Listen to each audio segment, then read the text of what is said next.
Knitting can be both a fun and rewarding hobby. Recently, I learned how to knit and I've already made several projects for both myself and my friends. After this video, I hope you'll be able to create a scarf that looks about like this, using some of the most basic knitting techniques.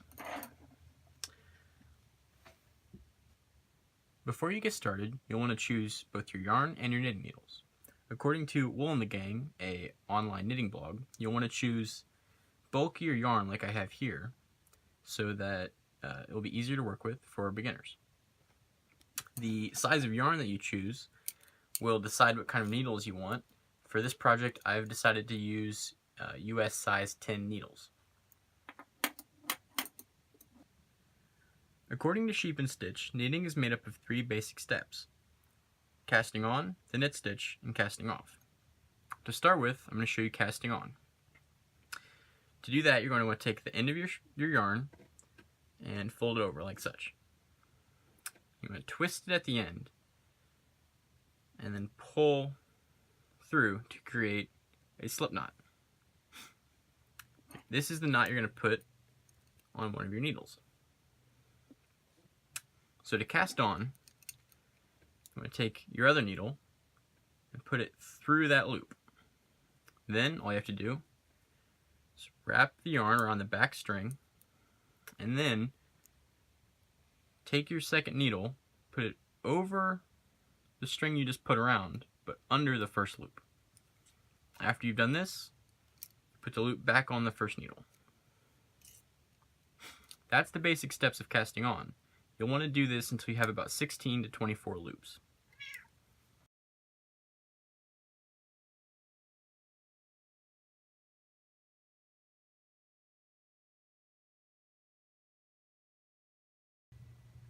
Now that you've finished casting on, you're ready to perform the knit stitch. According to Craft Tuts Plus, the knit stitch is one of the most basic stitches and the first that you should learn. So to perform it, you're going to do almost the exact same steps you performed when casting on. You place the needle through the first loop, wrap the yarn around, put the needle under the yarn, and then instead of putting this loop back on the first needle, you take the top loop off the first needle. You repeat those steps, which will transfer the yarn onto your second needle.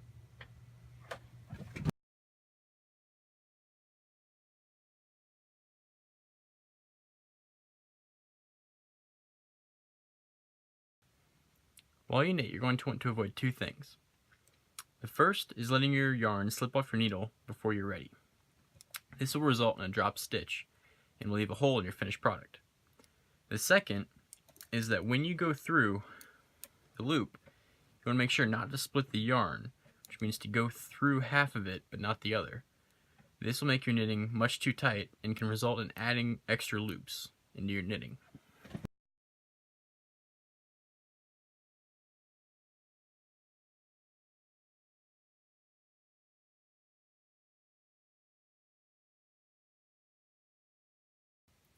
Once you're nearing the end of your yarn, you're going to be ready to cast off. You want to be sure you have at least 1 foot to 1.5 feet of yarn left so that you don't run out before you're finished. To start casting off, you want to knit 2 normal rows on your second needle. Once you've done this, you're going to take the tip of your first needle, place it under the first loop. Then, almost like knitting a new loop, you take the tip of your second needle, place it over the second loop and under the first. Then you remove from your first needle. I'm going to repeat that step until you run out of loops on your first needle.